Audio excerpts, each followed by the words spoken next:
Hello, my name is Tylluan. I'm a solitary pagan witch, I'm an author and the founder of the Wolfenhowle Press. And today I'm going to give a little chat about Knot Magick. There are lots of different types of Knot Magick, but one of the things that fascinated me when I wrote my book on it was that it was so feared. I mean, people were executed for bewitching people with knots, but the one time when it was particularly fearful was at weddings. And the belief was that this particular type of knot magic, ligatura, they called it, was likely to make the groom impotent or the bride infertile. Now, you might say, oh, that's ridiculous, why would they think that? But you see, you have to think of what's at stake here.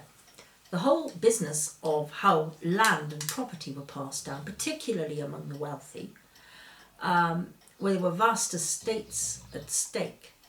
But I mean, for anybody who had a little bit of land, a farm, anything, you know, the idea that somehow you could marry the girl you loved or the girl your parents chose for you who was going to bring some more land, and you would never have children, and then you would never have anyone to pass it on to, and it would be lost. So this was a very real worry. But when you start studying the history of knot magic in this respect, you do come across a couple of lovely little stories. So I thought I would share them with you today. So let's try one here. What is the favourite term for getting married to start with? Tying the knot.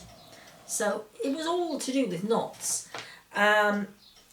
So anything that symbolically undoes or unties a knot was thought to be lucky when you got married. So people would get married, they would unlock doors, they would pull back bolts, they would open windows, anything that's unlocked. They would do this when a woman was about to give birth as well. This was another symbolic opening, a symbolic release, if you like. They do all sorts of things. They'd free captive birds or animals, they'd give school children a holiday, all sorts of things.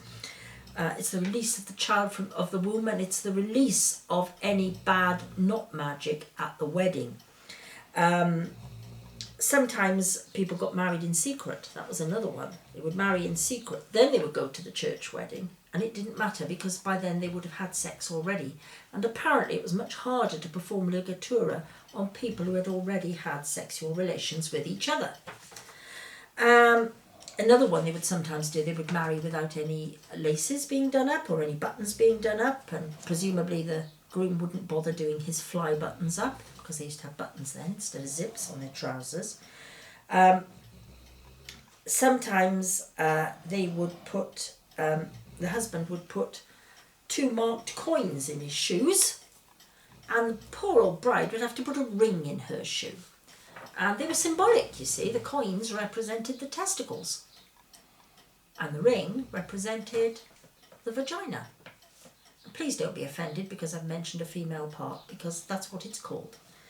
So by hiding them symbolically, you see, you made it impossible for them to be bewitched. They were hidden. You also made it impossible for the bride and groom to walk properly, but that's, you know, that's another story. And I think one of the funniest ones is, what could you do if you thought you'd done all this, you'd got through the wedding, and you were convinced there was somebody casting spells on you, tying bits of rope, or, you know, putting the evil eye on you while you were getting married. And one of them was that a man would have to turn the tap on a full barrel of wine and take the wife's wedding ring, and the first stream of wine, he had to aim it so that it went straight through the wedding ring, and that would free it and disperse the hex.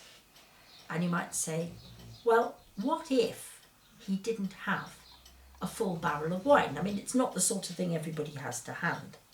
This is the best bit of all. He then had to urinate through his wife's wedding ring. In fact, this idea of passing water was so widespread, they would even sometimes, after they'd been married, the man would go back to the church where he'd been married and urinate through the keyhole. And if that doesn't make you smile, I don't know what will. Anyway, thank you ever so much for listening, and I do hope you've enjoyed it. Goodbye.